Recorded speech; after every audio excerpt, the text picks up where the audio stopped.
Hey everybody, welcome back to the channel. I thought I'd do something a little different, and I'm going to go over what I'm doing and why, and I think you'll enjoy it.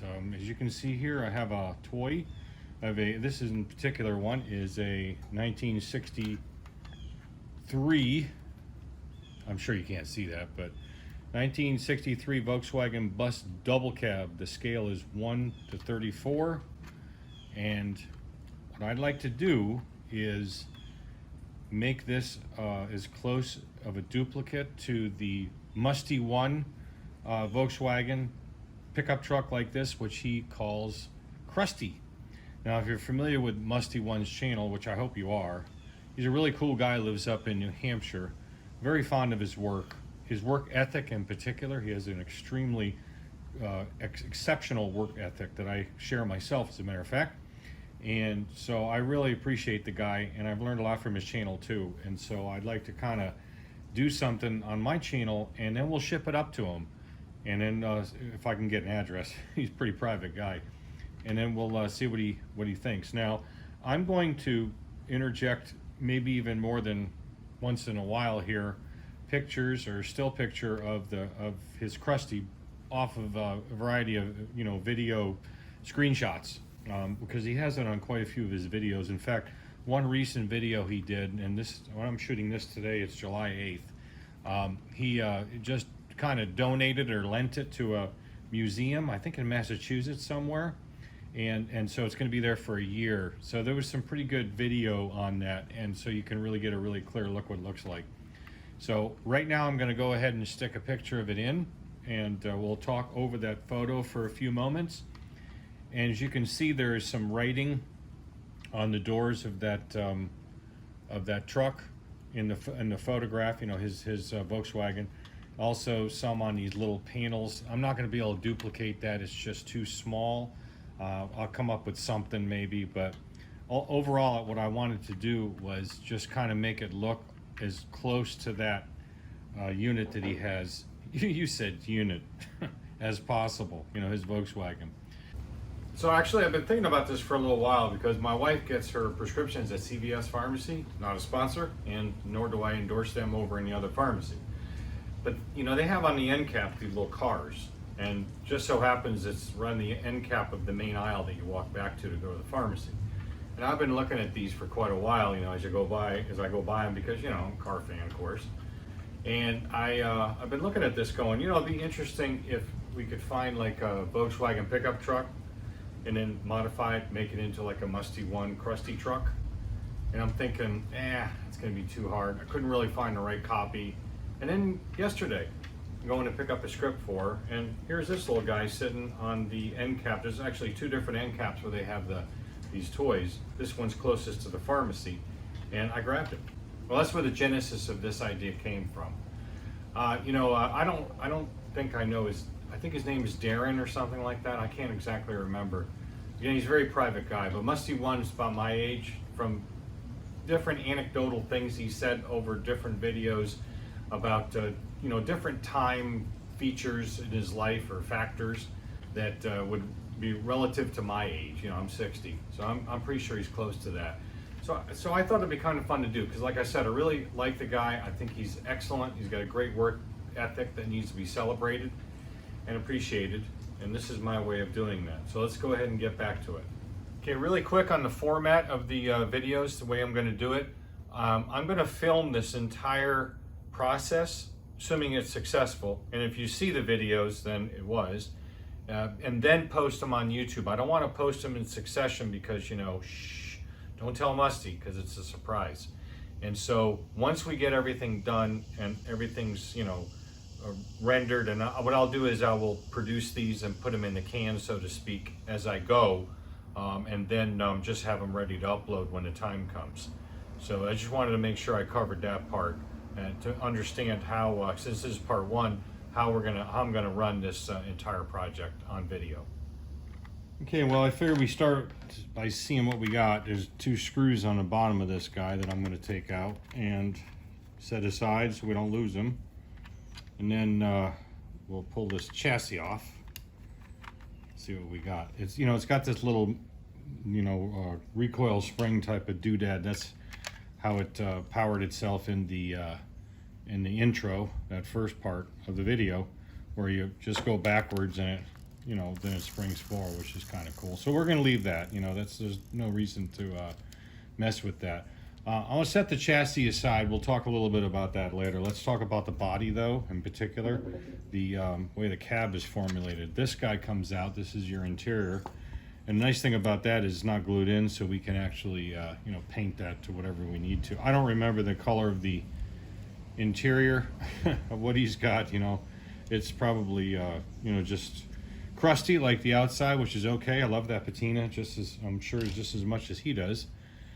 And so here's our body. Now, the doors do open on it, which is kind of cool.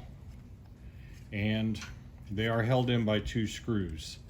So we're going to go ahead and get those out now too, because we want to get these things out of the way and don't need them at this point. You know, sometime I think we will need them. Get my fat hands out of the video, perhaps.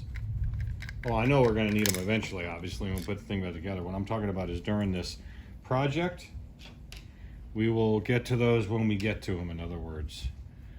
You know, door cards, it's got the same color interior and everything. For something made in China, it's not too terribly bad.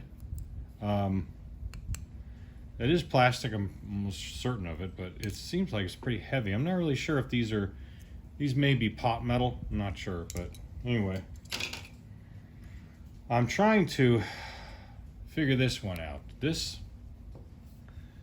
is, I think it's plastic. Yeah, that's plastic. Yeah, okay. You know, it's pretty heavy though. I mean, this is actually pretty thick here. So, yeah, so anyway, I'm not sure the type of plastic. It doesn't actually say, you know, sometimes it's stamped inside what plastic it's made of.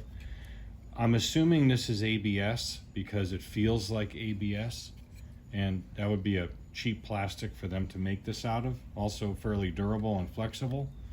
So if it is, then we're not gonna have too much trouble gluing it back together, because we can even use super glue. And what I mean by gluing it back together is, my intention is to, if you look at the picture again, and I'll go ahead and put that up right now. Okay, you see, he doesn't really have a double cab. He has a single cab with a little bit, just a little bit of a storage area behind the seat. So it's not, you know, as long from, let's say, this B post. There's your A post here and your B post. It's not as long from the B post from here to here as this model is. So what I'm thinking of doing is we'll take this roof off right here at the bottom of this window line, right up to the edge of the inside of that window. We'll have to lose that window, of course, to glass or plastic, and then run it up and then go straight across the roof and duplicate that cut on the other side. We'll have to leave a little bit of extra material here if we can to make, you know, because of any kerf from whatever we're cutting it with or melting it with. You know, I'm not sure of how we're going to do that, to be honest with you, because I want this to blend back in evenly. So I don't know. Scratch that. We'll figure that part out later. But what my intention is, I'd like to move this section from about here to here and across the roof up to here. So this would be sitting up here and across. That would leave us an opening inside here, because we'd have to take this inside wall out as well and move that forward. Actually, we'll probably cut that with it. And then, you know, once we move that forward, we'll just lay some ABS plastic or something in here on top of this and extend it forward to wherever this lands. So I think that's what we're going to do first. Try that at least. It's going to have to lay it all out and make sure we get some accurate cuts on it.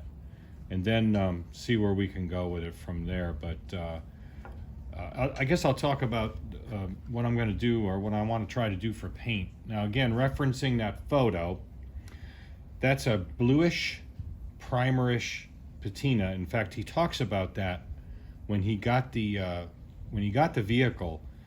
I forgot what was on it, a bunch of crud or something. I think he used goof off and scrubby pads and, you know, SOS pads or something like that. and actually scrubbed everything off on the outside of it. And forgive me, I just don't remember exactly what he said, but he essentially created a lot of the patina by removing that exterior crap that was on there, getting down to the paint and then some. And underneath that paint was some like reddish primer. So what I think I'm going to do is I'm going to lightly sand this, you know, to give it a tooth once we get everything cut up and put where we want it. And I'll figure out what to do with these little lights and things like that. I doubt I'm going to be able to get those off without breaking them. But then again, they are just like melted in, so we might be able to just dab those with a soldering gun or a soldering iron, and then pop these off and then just glue them back in later. These guys here, maybe not so much. But anyway, and so if I paint it with some of that reddish primer and then hit it with a light blue, especially a thin light blue coat, then what I can do is I can come back with some like 360 or 400 grit sandpaper, wet or dry, and wet sand it in to kind of duplicate that patina on the outside of this, which I think would be pretty cool. I think we'd be able to match that. I don't remember, I know he laid a big piece of metal in the back of that vehicle he has there because it was all rotted out. I'm sure it's just like rusty metal or something, but I'll have to refer back to the video. We'll do that later on, but and so we can get that fairly accurate. So anyway, let's go ahead and lay this out and see if we can figure out a way to chop it down to size. Be right back. I like to use this 3M body shop tape. You know, you get an auto parts very fine edge for doing, you know, fine edge painting. And so pinstripe, that sort of thing. So anyway, this is what I've come up with. What I'm going to do here is, essentially, this is the section I want to take out. The section that you see here, not taped, is what's going to go, which is pretty much the width of those windows, which would typically, or in this particular model, be the rear seat window. Really, what we want to do now is we need to cut this out. We don't need, let me see if I get this right. Yeah, we don't need this section either, because this section is going to end up butting up against that section. So essentially we're going to take this back half right here, this back section, not half, and move it so where it butts up right there. Yeah, you know what? We're not going to do that. This is what we're going to do. We're going to cut this down to the bottom of the window instead, like right here, and leave that section, because then that'll sort of extend this trim on the back of the bed. Can you see that? All the way up to here, and the difference in thickness we can address by filing or sanding it. You know, we can adjust that, but I'd rather have something there than nothing and have to fill it. So yeah, that's what we'll do. We'll bring this down to cut this out, not all the way down to here, but over to here. Yeah, we end up sliding this basically up along this by, you know, after we sand it down a little bit. That actually can solve a problem too, because when we cut this, we're going to have a kerf of whatever we use, which is going to take material out. And if this was the same thickness, it would actually sit a little low to the roof, but since this is a little thicker, it actually may come out to be pretty perfect. This is just lines to remind me, because I'm old and can't remember shit. These windows, all three of them, the two side and the back windows, are actually one piece. You can see it's kind of just a molded piece of plastic wrapped around. I'm going to carefully see if we can get that out of here and just pop it loose, because I want to save the back window. Oh well. Okay, so I marked the tape lines with that pen that I was using, just a gel pen. You know, these will rub right off, but it just gives me a reference. I can't leave the tape there in this situation, because I'm going to use heat. I'm going to use this guy, the Weller, with a slicing doodad tip on it that I actually ground even thinner and polished, you know, on the buffer, and then cleaned it up real good, because I don't want the moleculicuses of plastic to stick to it any more than they are. Plus, I already have thought ahead and got a wet towel so I can wipe the tip down, keep it clean. And I'm going to not be able to talk while I do this, which some of you are probably going to appreciate. But, you know, I'm going to wear a respirator on this one, because I don't know what kind of toxic plastics the Chinese use.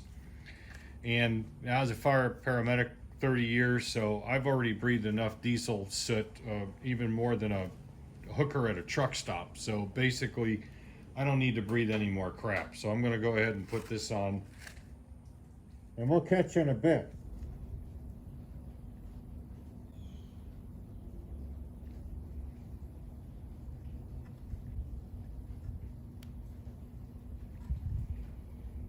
Take two. All right, some guy that's running this guy's video is an idiot, that guy is, because that is some sort of metal on the top, which is pot metal, which kind of felt that way, but I just wasn't sure.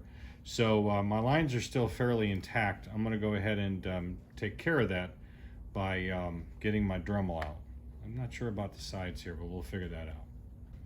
All right, let's see if I can, again, make a fool out of myself on camera.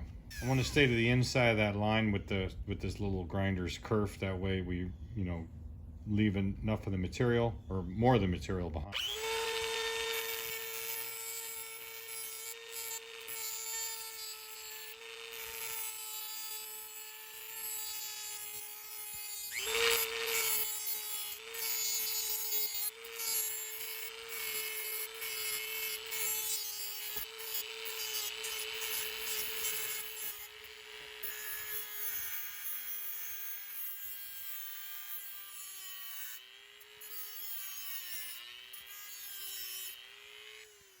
Tell from the bottom too that we're pretty good. Yeah, that's not bad. I can work with that.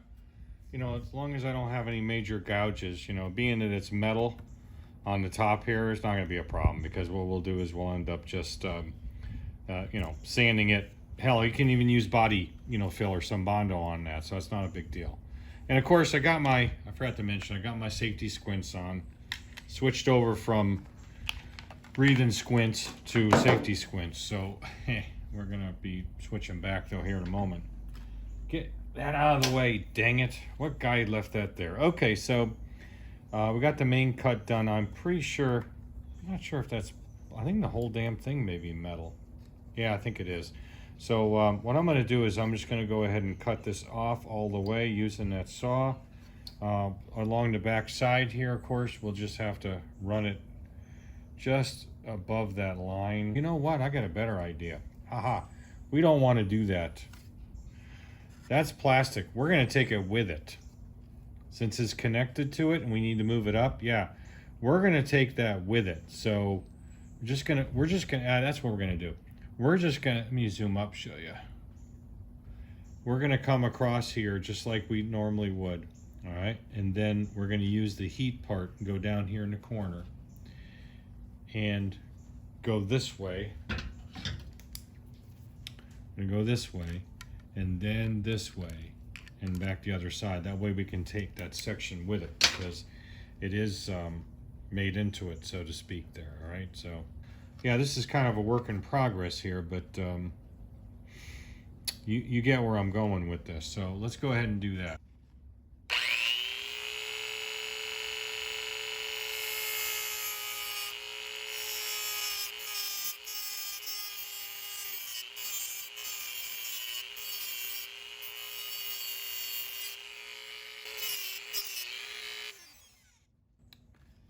I think I know where we got to go with this.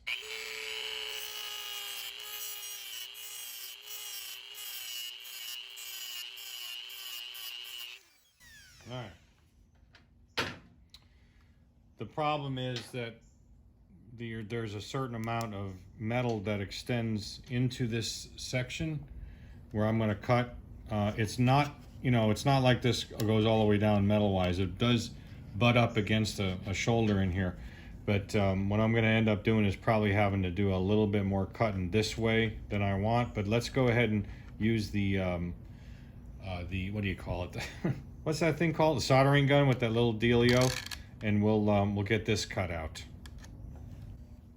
Come on, I bought this brand new not too long ago. This stinking Weller from Home Despot, and this button brand new has been a pain in the ass, and it's a pain in the ass likewise to take the sucker back and get another one, because it's like, let me get this back a little bit better, because it's, you know, returning shit. Have you ever gone into these stores and there's 3 people in line to buy shit and there's 30 people in line to return it? I don't have time for that crap. So it's kind of like Joe Pesci in that Lethal Weapon movie, you know, they with the tuna at the drive-thru, you know, you get my drift. Oops. I forgot to switch back over to the breathing squints.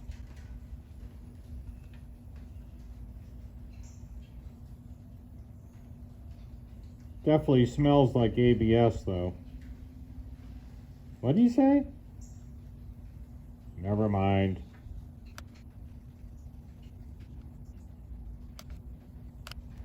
Okay, now we gotta come up here. Can you see that all right? Yeah, definitely metal there.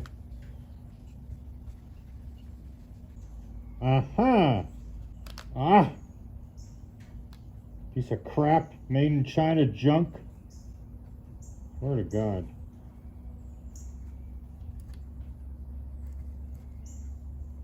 Alright, stand by. Uh-oh. Looks like it just rolled over to play dead. Or maybe it is dead. Whoops. I'm premature again. This is where we have that little bit of metal that's still connecting it, so we'll just have to touch that. He said touch it.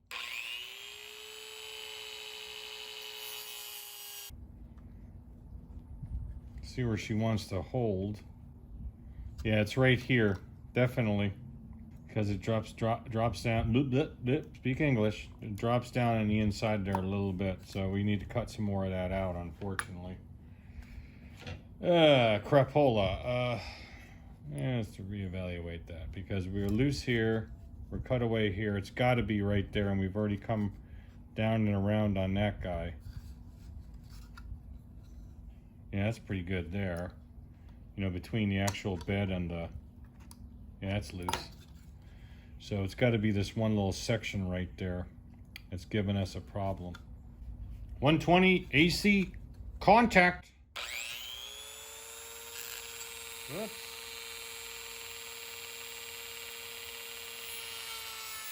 Oh, you know what? I think I know what it is. You know, I'm a dummy. Here's the problem. I hope I haven't ruined this, but we'll figure that out. I'm a dummy. I mentioned this before. Dummy? Take a look. Remember I said these are like peened over or squished over parts of the metal, the little standoffs? Well, that's what's holding it to the body. We need to separate it from the body, and we're still connected to that because this stays and is connected to that. All I gotta do is drill those out, and this thing's gonna pop right off.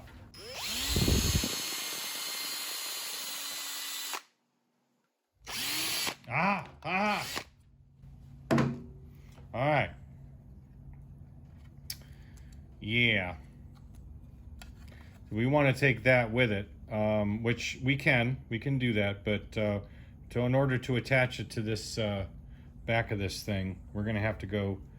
Yeah, I see now. We're gonna have to go straight down and retain those tabs.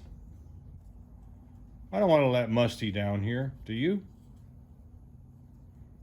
Okay. All right. So this is what we do.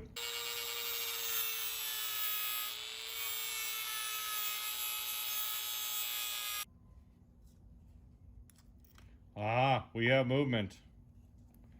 And let's just take this sucker right out. Haha, look at that. Save that for the rest of the parts. All right, so here's the, this is all metal. I really, yeah, even this front part is all metal. This is all one piece. They cast it as one piece. Pretty damn slick, if you ask me. Now, there's no way to solder this crap, but what we'll do is we'll end up just gluing it back together using, I don't know, something. We'll figure it out, because this is pot metal. There's just no way it is going to solder, I think. Tis not. Could be aluminium or an alloy thereof. Who knows? So it ain't Ferris Bueller, so yeah, we'll glue it. That's no problem. All right, so again, the plan is we want to replace this section with this section, but right there at the B post. So this part will be easy, but we need to remark that because it's pretty much obliterate. Let me do that. We'll be right back.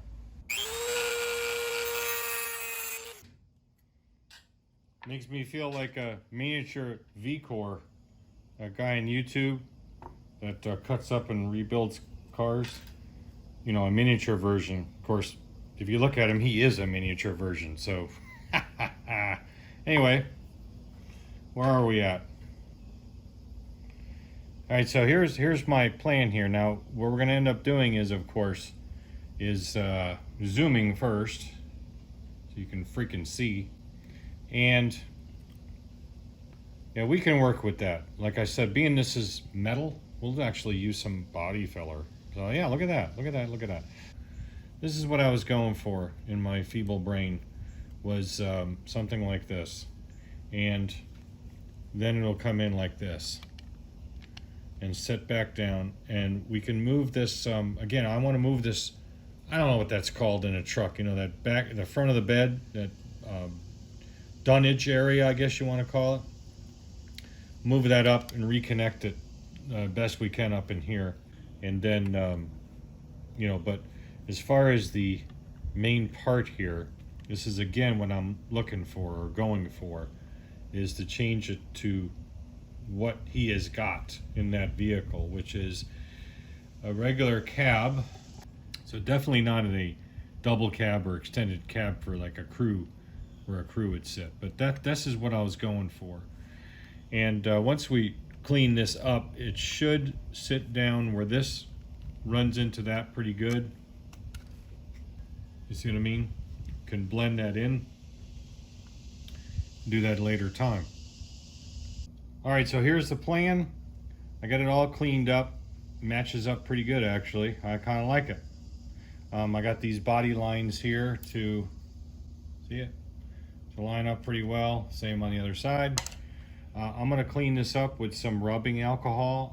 I don't want to use any brake clean because I'm not sure what it'll do to the existing paint. I don't need this thing all crinkled up.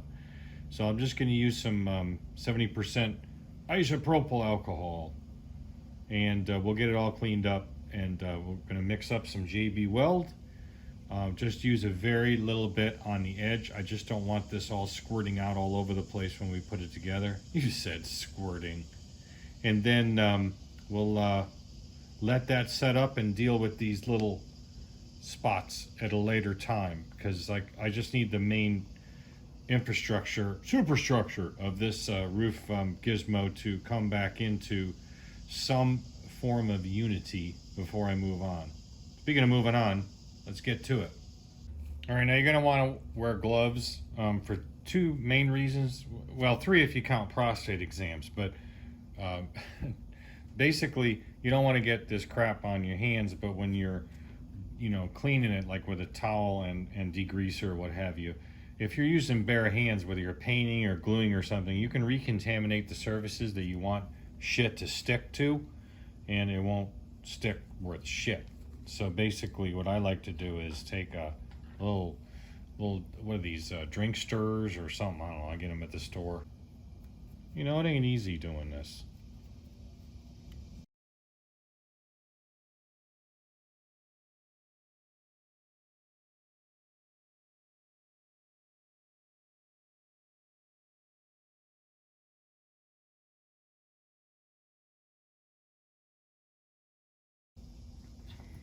All right, now we make a complete fool of ourselves and show the world that we have like absolutely zero dexterity. Let's get you a position where you can actually see, shall we?